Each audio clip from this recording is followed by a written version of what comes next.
Children, this is your Auntie Russ, come to tell you a few more things you might need to know about coping with the coronavirus. Now, first of all, I would like to thank the beautiful Dr. Deborah Burke for inspiring a very good fashion trend, very ladylike. The scarf and the earbobs, I think it's fabulous. The New York Times calls it school nurse chic. I think that's a little bit condescending, but then you know the New York Times hates everybody. So anyway, I think she's lovely, and I really think that, especially for this spring, I think I'm going to follow a lot of her guidelines. You know, you can be soft and feminine and still be very, very smart, as she has proved. Now, you know, we're living in very strange times. Times when we have too much gas and not enough toilet paper. You know, that sounds like the time that my husband and I went to Mexico and he drank some of the water. That's just a bad thing. Also, I want to say I hear a lot about ventilators and how many ventilators there are, but they're not getting to the right place. And I say, why don't you put someone who's been a PTA president to be the one who makes sure those get to the right place? For goodness sake, we can get 3,000 cupcakes made in 3 hours. Surely we can get 30,000 ventilators distributed to the right place. Also I have heard from a few of my viewers that they are offended by the word non-essential. Now, the word non-essential does mean not required. However, it is not the same as inessential.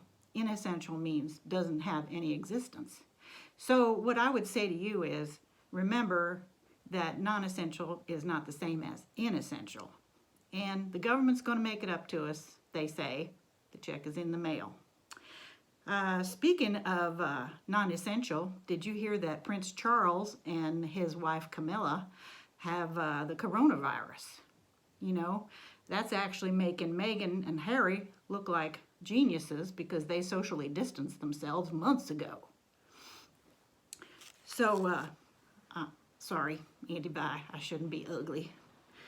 Anyway, I do want to also tell you that there is a debate going on between the people who are the epidemiologists, those are the people who are giving us some figures, facts and figures about the flattening the curve, and the economists about whether or not we should stay in after Easter. Now, I'm saying to you, I have a ham and scalloped potatoes I would like to serve to my family and friends on Easter, so if they would lift that ban by Easter, I would be very grateful. Also, I am a little worried about the Waffle House closures. Have you heard this? 365 of the Waffle Houses, and there's more than 2,000 of them, they're very important in the South, you know, are going to be closing. So where will all the first responders eat? Because every time I go to a Waffle House, that's where I'm seeing all the firemen and the policemen, police officers, you know, there's lady police officers too, and also the nurses when they get off their shifts. I think it's very sad, and I think the Waffle House needs to be able to serve these people. I also understand that some of you are still afraid, and I know I'm afraid, although I did see Father Timothy Dolan on the Today Show the other day, and he said that in the Bible it tells us over and over again not to be afraid. Be not afraid. So I looked that up on the Google, and the Google says there are 365 times when an angel of God comes to us and says, be not afraid.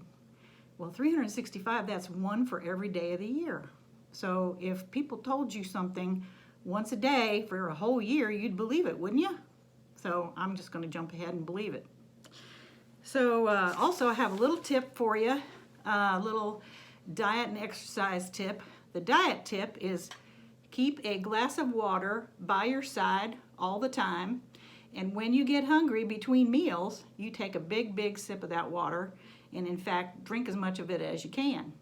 And the exercise tip comes by the fact that you will be trotting to the bathroom a lot more if you drink that much more water. So it's 2 for 1.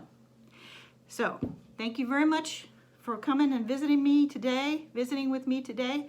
And this is what I got for you today, and I hope that it's helpful.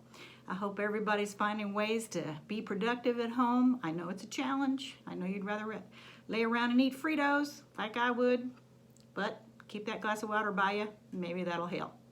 All right, take care of each other. Love you. Bye.